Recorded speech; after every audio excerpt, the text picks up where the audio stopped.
오늘도 예배드리는 모든 성도들에게 하나님께서 복 주시고 지켜주시고 은혜와 평강 주시기를 주님의 이름으로 축원합니다. 오늘 본문의 시편 42편은 고라 자손의 마스길, 인도자를 따라 부르는 노래하는 제목이 붙어 있습니다. 마스길은 교훈적인 그리고 금원적인 그런 시라는 뜻입니다. 그런데 갈비는 이 시를 다윗의 시라고 주장합니다. 이 시를 다윗이 쓰고 고라 자손을 통해서 불려진 시라, 그렇게 그의 연구를 발표했습니다. 원래 고라 자손은 저주받은 이름의 대명사였습니다. 이스라엘 백성이 광야를 지내오는 동안에 고라는 지도자 모세에게 반기를 듭니다. 하나님이 세우신 지도자에게 반기를 들고 비방을 하다가 하나님께서 그들에게 상상할 수 없는 벌을 내립니다. 그들이 서 있는 땅이 갈라져서 그들을 삼키고 또 땅이 붙어버리니까 그 안에 사람이 어떻게 되겠어요? 고라에게 동조했던 250명의 사람들은 불이 나와가지고 그 사람을 태워 죽였습니다.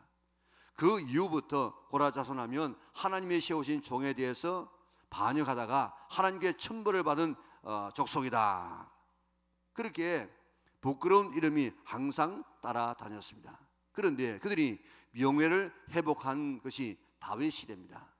다윗이 나라를 세울 때에 상처받은 자, 또 원한이 있는 자, 빚진 자, 가난한 자, 병든 자, 목자 이런 양같이 유리하는 자, 고생하는 하층민이 몰려올 때에 다윗과 함께 그들을 끌어안고 새 나라를 건설하는데 기여했던 사람이 고라 자손입니다. 그래서 고라 자손에게는 하나님의 전을 섬길 수 있는 특별한 사명을 주셨고 예배를 돕고 찬양을 하는 일을 하도록 했습니다.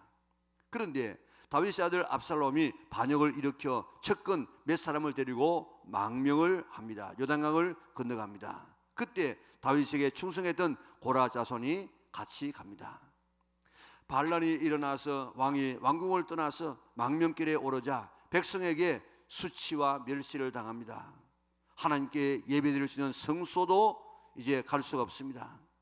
다시 돌아와서 왕으로 등극한다는 보장도 없습니다. 이런 절망적인 시간에 다윗은 하나님을 찾았습니다. 하나님이여, 사슴이 시냇 물을 찾기에 갈급함같이 내 영혼이 주를 찾기에 갈급하니이다. 세 번째에 보면 하나님, 사슴이 시냇 물 바닥에서 물을 찾아 헐떡이듯이 내 영혼이 주님을 찾아 헐떡입니다. 공동번역에는 암사슴이 시냇 물을 찾듯이 하나님, 이 몸은 애타게 당신을 찾습니다. 다윗은 이 위기와 절망 속에서 자기가 살았던 호화로운 아름다운 왕궁을 사모하지 않습니다.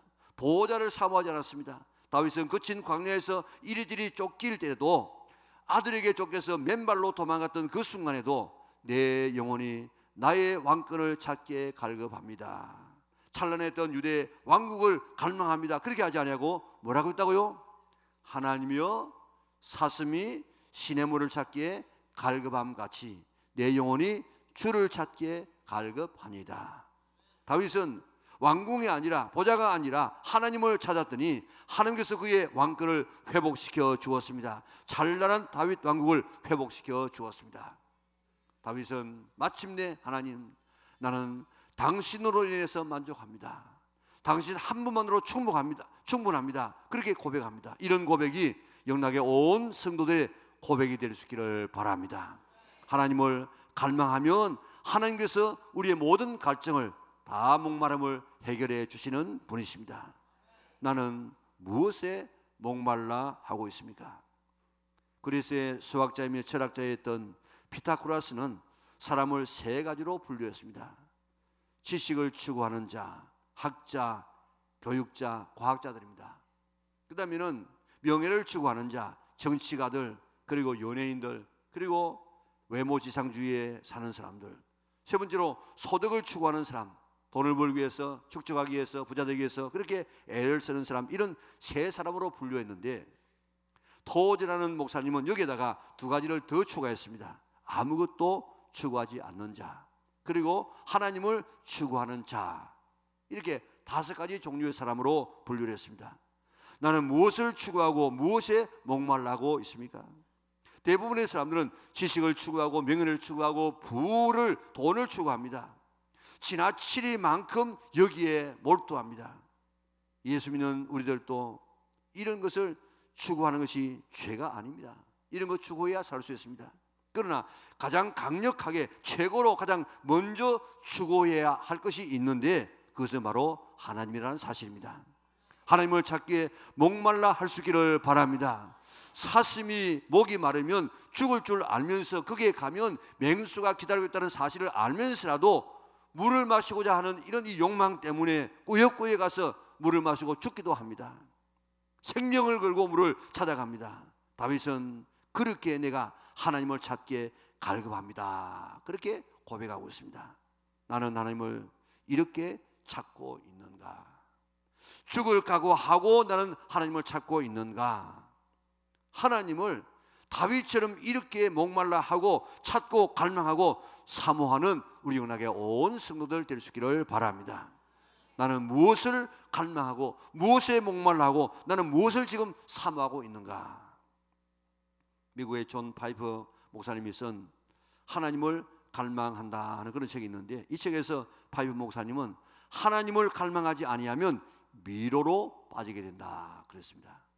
하나님을 사랑하지 아니하고 하나님을 갈망하지 아니하면 다른 것으로 채우려고 한다고요. 우리 마음속에는 하나님으로 채워질 수밖에 없는 한 공간이 있는데 하나님으로 채워지지 아니하면 하나님을 갈망하지 아니하면 다른 술로, 마약으로, 세상 돈으로, 취미로 어떤 다른 것으로 지금 빠지게 된다는 것입니다. 하나님을 갈망하지 아니하면 다른 대체물을 찾아서 방황하게 된다 그랬습니다. 루이스라는 유명한 신학자는 이 세상 사람들은 너무 허접한 것에 너무 쉽게 만족한다. 그래서 정말 만족해야 되는 것을 바라보지 못할 때가 있다. 그렇게 고백했습니다. 돈과 명예와 지식과 쾌락에 매달려서 정말 우리로 만족시켜줄 하나님을 찾지 못하는 것이 오늘 현실이다. 그렇게 지적했습니다. 나는 세상에 허접한 것에 만족을 느끼고 참 만족을 주시는 하나님에 대해서 무관심하고 있지는 않는가? 리차드 포스터는 거룩한 무관심이라는 말을 썼습니다. 거룩한 무관심을 가지라고 했습니다. 하나님을 갈망해서 하나님이 주시는 만족과 충만함 때문에 세상에 있는 것들이 무덤덤해지게 만들라는 것입니다. 다시 말하면 그 천국의 아름다운 그 나라를 우리가 상상하고 말씀을 통해서 깨닫게 되어지면 이 땅에서 아무리 좋은 것을 구경해도 만족이 없어요. 그 하나님의 나라가 너무 완벽하기 때문에. 그래서 세상의 유혹, 세상의 화려함에 무덤덤해지는 이런 삶을 살아가는 것이 이것이 바로 거룩한 무관심이라는 것입니다. 하나님을 만나기 때문에 그게 참만족이기 때문에 천국을 사모하기 때문에 천국을 믿기 때문에 이 땅에 있는 것은 그저 덤덤해지는 무관심할 수 있는 성도들 되시기를 바랍니다. 그런데 나는 어떻습니까? 무엇에 목말라고 무엇에 목숨을 걸고 살아가고 있습니까? 하나님의 목말라하고 하나님을 갈망하고 하나님을 사모하는 성도들 되시기를 바랍니다.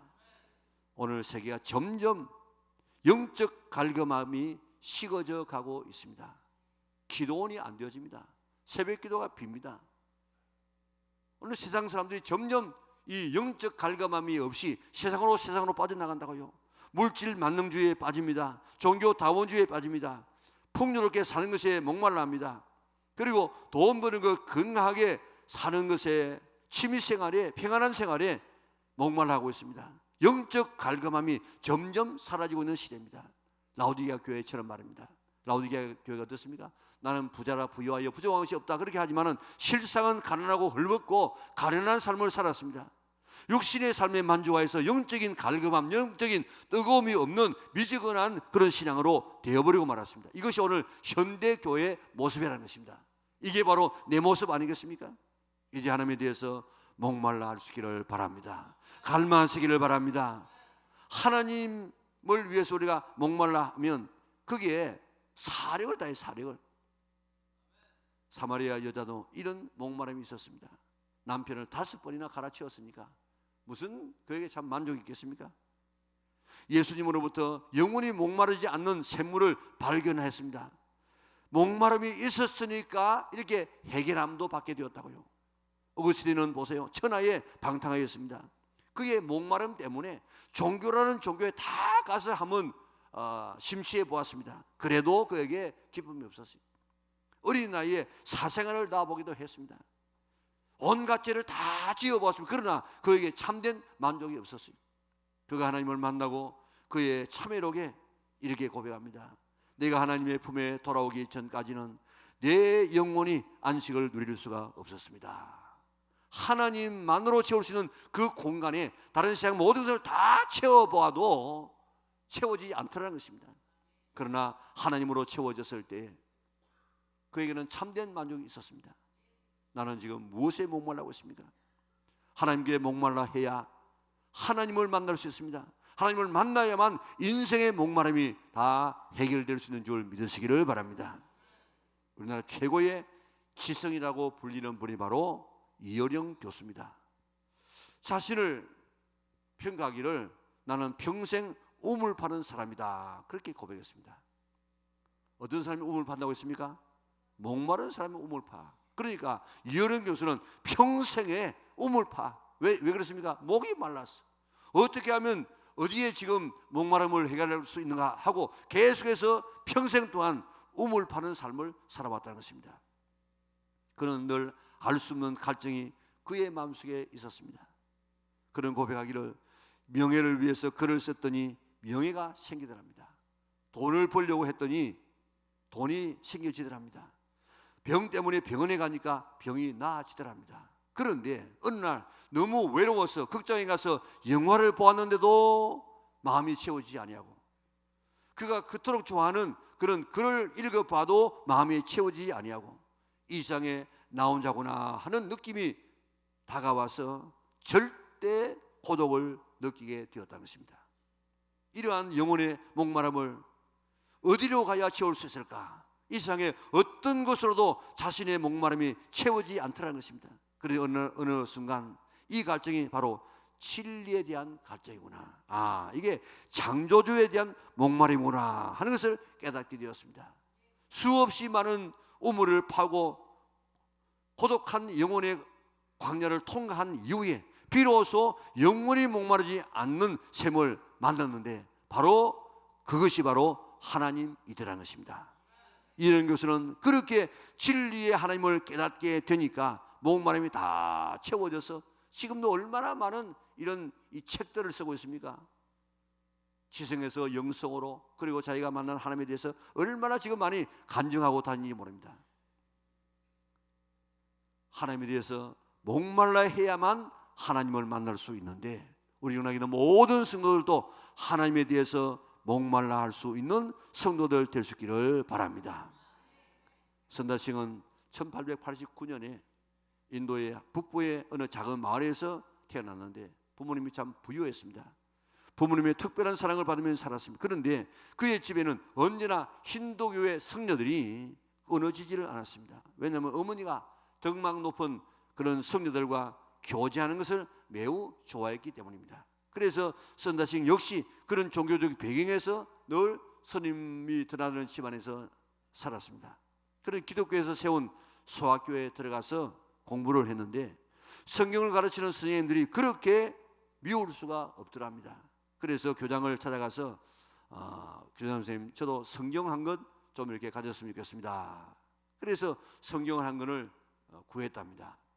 선다싱은 그 성경을 친구들이 보는 앞에서 갈갈이 찢은 후에 불로 태워버렸습니다. 기독교에 대한 반항심이 그렇게 컸던 이 소년기였습니다. 그러던 그가 자신이 몸담고 있는 힌두교에서 진리를 찾지 못하면서 방황하기 시작했습니다. 덕망 높은 성녀를 찾아가서 영적 갈감함을 해결해 보려고 했지만은 어느 누구로부터도 명쾌한 답을 얻지 못했습니다. 그리고 요가나 명상을 통해서 진리를 얻어보려고 했지만은 거기에도 답이 없었습니다. 그러다가 자신이 찢어버린 성경에서 도움을 받을까 그렇게 생각하고 성경을 읽기 시작했답니다. 성경을 읽으면서 조금은 마음이 감동이 되기는 했지만은 영적 갈감함을 해결할 수는 없었답니다. 그래서 그는 굳게 결심하고 기도했답니다. 참신을 찾지 못하면 죽고 말겠다 하는 심정으로 3일 동안 금식하며 골방에서 결사적으로 부르짖었답니다. 신이여, 만일 당신이 정말 살아 계신다면 저를 만나 주시옵소서. 그때 밤 10시 기차가 기차 소리를 내면서 기적을 울리면서 지나가더랍니다. 다음 열차는 새벽 5시 급행열차가 지나가게 될 것인데 그는 이렇게 기도했답니다. 신이여, 만일 다음 급행열차가 지나가기 전까지 나타나 주지 않으시면 열차에 몸을 던져서 내가 죽겠습니다. 그렇게 기도했답니다. 모욕을 하고 다시 골방에 들어가서 기도했답니다. 다음 열차가 지나갈 때까지 7시간밖에 남지를 않았습니다. 그런 밤을 새워가면서 신을 찾아서 간구했습니다. 새벽이 되었습니다. 방문 쪽에서 환한 빛이 비치더니 흰옷을 입은 사람이 나타나더랍니다. 머리에는 과시관을 쓰시고 손에는 피를 흘리는데, 그리고 이렇게 말씀하더랍니다. 선다싱아, 나는 너를 구원하기 위해서 왔다. 너는 바른 길을 찾고 있구나. 내가 곧 그 길이다. 선다싱이 물었습니다. 신이여, 당신은 누구십니까? 나는 나사렛 예수다. 이렇게 해서 선다싱은 참 신이요 인류의 구원자 되시는 예수님을 만났습니다. 그는 얼마나 위대한 삶을 살았는지 선다싱이라고 하지 않습니까? 그리고 그의 영계는 얼마나 깊은지 많은 사람에게 영계를 소개한 그런 영계의 거장이 되어졌습니다. 이렇게 생명 걸고 하나님을 찾으면 하나님은 반드시 우리를 만나주겠다고 약속해 주었습니다. 우리 이 하나님을 한번 찾아보자고요. 하나님을 만나보자고요. 하나님을 만난 사람하고 만나지 않고 그저 다닌 사람하고 그 신앙 자체가 완전히 다릅니다. 완전히 달라. 예레미야서 29장 11절에서 13절 우리 같이 한번 읽어보겠습니다. 여호와의 말씀이니라.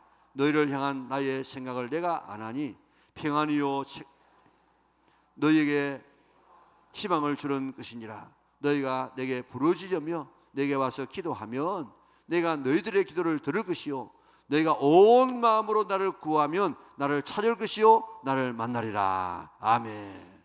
하나님을 만날 수 있는 비결을 말씀해 주셨습니다. 어떻게 하면요, 온 마음, 옛날보다는 전심으로 나를 찾고 기도하면 내가 만나 주겠다. 그렇게 약속했습니다. 신구약을 통해서 보세요. 하나님을 찾았는데 만나지 못한 사람이 누가 있는가 한번 보세요. 하나님을 만나면 내 인생의 모든 갈증은 다 해결되어집니다. 나는 무엇에 목말라하고 있습니까? 무엇을 사모하고 있습니까? 무엇을 갈망하고 있습니까? 무엇을 찾기 위해서 목숨을 걸 수가 있겠습니까? 토미 테니는 하나님 당신을 갈망합니다라는 그런 책에서 자신을 하나님을 쫓는 사람이라고 했습니다. 서론에서는 사냥개 이야기를 하는데 사냥개는 사냥감을 쫓는 개 아닙니까? 우리도 영적인 사냥개가 되어야 된다. 그렇게 강조했습니다. 사냥개가 사냥감을 향해서 미친 듯이 달려가듯이 나는 하나님을 잡으려고 갈망하며 쫓아가는 하나님의 추적자다. 하나님의 사냥개다. 여러분들도 하나님의 사냥개가 되세요. 그렇게 권면하고 있습니다. 바울은 뭐라고 했습니까? 오직 내가 그리스도 예수께 잡힌 바 된 그것을 잡으려고 쫓아가노라. 바울은 예수님을 잡았습니다. 바울이 예수님을 잡았듯이 우리도 주님을 잡아야 됩니다. 하나님은 하나님을 갈망하고 사모하는 자, 하나님을 찾는 자를 만나 주십니다. 교회는 이번 봄에 여러 행사들을 가지고 있습니다. 이제 2월에 다니엘 특별 새벽 기도회가 있습니다. 그리고 크로스의 성경 연구가 있습니다. 그리고 3월에 부흥회가 있습니다. 모두 이 하나님을 찾을 수 있는 절호의 기회를 하나님께서 우리에게 주었습니다. 그런 기회뿐만 아니고 오늘 예배를 드릴 때라도 우리가 주일날 하나님을 찾는 심정으로 찾고 기도할 때도 찬양할 때도 우리가 하나님을 갈망하면서 하나님 앞에 찬양하고 기도하면 하나님은 그때그때마다 우리를 만나 주시는 줄 믿으시기를 바랍니다. 그리고 내가 살아갈 때 느끼는 이런 목마름을 해결해 주십니다. 우리 모두 다윗처럼 어려움 가운데서라도 어려움을 면하게 해달라고, 어려움 자체 때문에 기도하지 말고 하나님 만나게 해달라고 하나님을 찾으시기를 바랍니다. 하나님을 갈급하시기를 바랍니다. 생명을 걸고 물을 찾는 사슴의 심정으로 하나님을 찾아보세요. 하나님을 사모해 보세요. 하나님은 우리를 만나 주실 것입니다. 그러면 내가 가지고 있는 삶의 모든 갈증은 자연히 해결되게 될 것입니다. 하나님을 찬양하게 될 줄 믿습니다. 하나님을 목말라해서 하나님을 찾고 만남으로 우리의 삶의 모든 목마름을 해결할 수 있는 우리 영락에 온 성도들 될 수 있기를 주님의 이름으로 축원합니다. 우리가 부르는 복음성 가운데 목마른 사슴이라는 그런 노래가 있습니다. 우리 같이 한번 부르겠습니다. 목마른 사슴 시내 물을 찾아 헤매이듯이 내 영혼 주를 찾기에 갈급하나이다. 목마른 사슴, 목마른 사슴 시내 물을 찾아 헤매이듯이 내 영혼 주를 찾기에 갈급하나이다.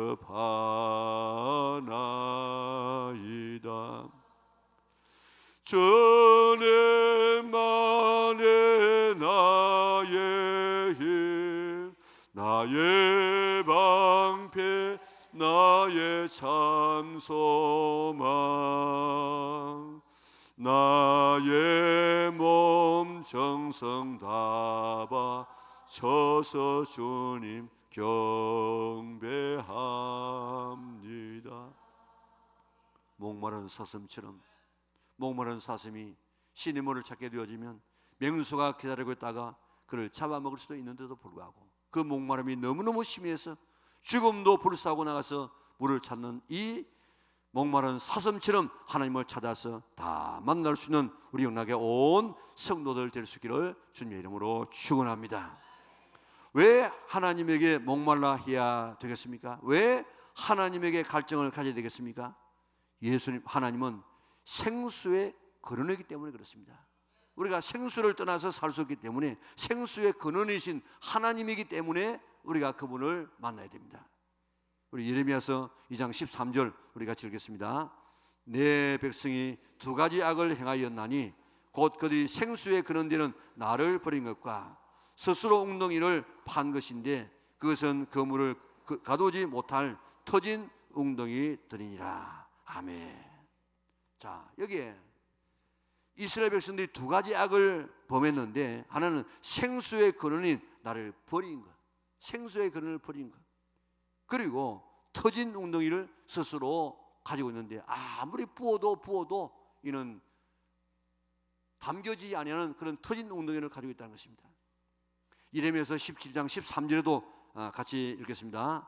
이스라엘의 소망이신 여호와여, 무릇 주를 바라는 자는 다 수치를 당할 것이라. 무릇 여호와를 떠나는 자는 흙에 기록되오리니 이는 생수의 근원이신 여호와를 버림이니이다. 아멘. 생수의 근원이 누구라 했습니까? 여호와라. 여호와. 하나님은 생수의 근원이기 때문에 우리가 사모하고 갈망하고 우리가 내 것으로 만들어야 되는 줄 믿으시기를 바랍니다. 예수님도 말씀했습니다. 우리 요한복음 7장 37절에서 39절까지입니다. 명절 끝날 곧 큰 날에 예수께서 서서 외쳐 이르시되 누구든지 목마르거든 내게로 와서 마시라. 나를 믿는 자는 성경의 이름과 같이 그 배에서 생수의 강이 흘러 나오리라 하시니 이는 그를 믿는 자들이 받을 성령을 가리켜 말씀하신 것이라. 아멘. 오늘도 예수님도 우리에게 생수의 근원이에요. 배 속에서 생수가 솟아나도록 우리에게 주신다고 해요. 그러니까 그 생수를 주시는 예수님을 만나야 한다 이 말입니다. 계시록 21장 6절에 보니까 내가 생명수 샘물로 목마른 자에게 값없이 주리라. 그래서 하나님 나라에서는 영원히 목마르지 않는 삶을 살게 될 것입니다. 하나님이 생수의 근원이요, 예수님이 생수의 근원이요, 성령님이 생수의 근원이십니다. 이 생수를 사마리아 여인이 맛보았습니다. 삭개오가 맛보았습니다. 막달라 마리아가 맛보았습니다. 바울이 맛보고 제자들이 맛보았습니다. 그의 인생은 완전히 완전히 달라졌습니다. 하나님에게 목말라 하는 자에게 하나님께서는 그를 반드시 만나 주십니다. 하나님이 생수의 근원이요, 예수님이 생수의 근원이요, 성령님의 생수의 근원입니다. 오늘 이 하나님을 만나야만 우리의 참된, 우리는 물을 떠나서는 살 수 없는 존재 아닙니까? 우리의 70% 이상이 물입니다. 물이 없으면 목마르고 물이 없으면 말라 죽습니다. 그런데 누가 생수의 근원이냐? 하나님이 생수의 근원입니다. 그렇기 때문에 그 하나님을 만나야 하고 그로부터 공급받아야 되는 것입니다. 요셉은 참 위대한 삶을 살았죠. 요셉은 무성한 가지라, 샘 곁에 무성한 가지라고 얘기했습니다. 왜 무성한 가지가 되어져서 담을 넘어서 그가 이스라엘을 넘어서 애굽을 넘어서 온 중동을 다 덮는 그런 영향 미치는 나무가 되어졌느냐? 샘 곁에 심어졌기 때문에.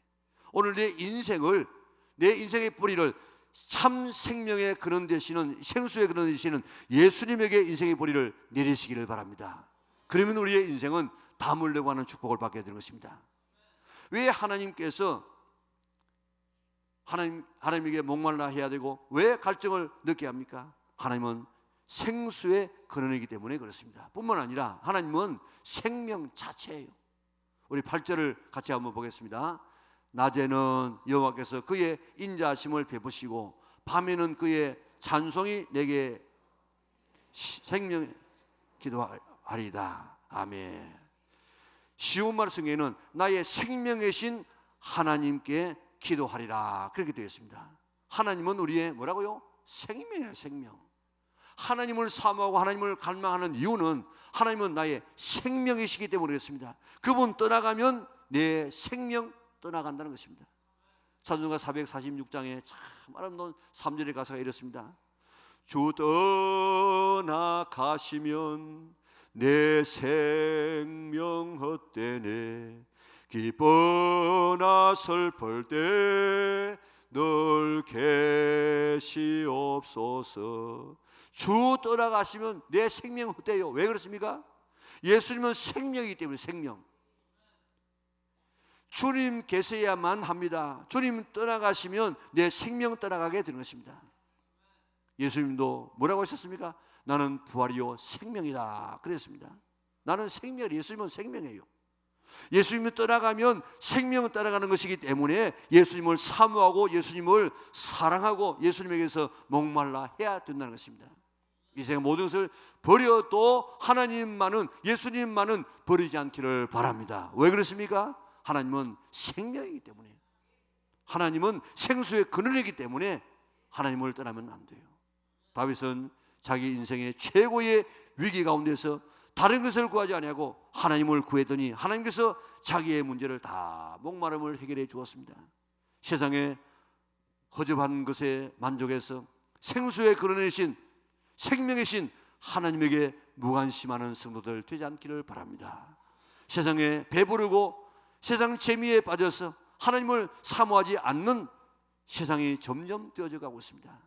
그러나 이 세상에 가장 사모하고 가장 갈망할 대상은 하나님이시기를 바랍니다. 사모하시기를 바랍니다. 하나님을 내 삶의 가장 위대한 그런 존재로 만나시기를 바랍니다. 사슴이 생명을 걸고 시내물을 찾는 것처럼 생명을 걸고 하나님을 찾을 수 있는 성도들 되시기를 바랍니다. 기도할 때 생명을 걸고 하나님 앞에 기도하고, 예배를 드릴 때도 하나님을 만나기 위해서 예배드리고, 우리 이번 집회에도 생명을 걸고 집회 참여하고, 이번 다니엘 기도에도 생명을 걸고 하나님을 찾으려고 하고, 우리가 성경 말씀을 읽을 때도 하나님의 생명을 걸고 하나님을 찾으려고 하는 이런 자세를 가지고 성경 말씀을 읽어서 다 하나님을 만날 수 있는 성도들 되어져서 생수의 근원을 만나고 생명을 우리가 만나서 인생의 모든 문제가 해결되어져서 하나님 한 분만으로 나는 만족합니다. 하나님 되었습니다. 하나님 한 분만으로 나는 충분합니다. 그렇게 고백할 수 있는 우리 영락의 온 성도들 될 수 있기를 주님의 이름으로 축원합니다.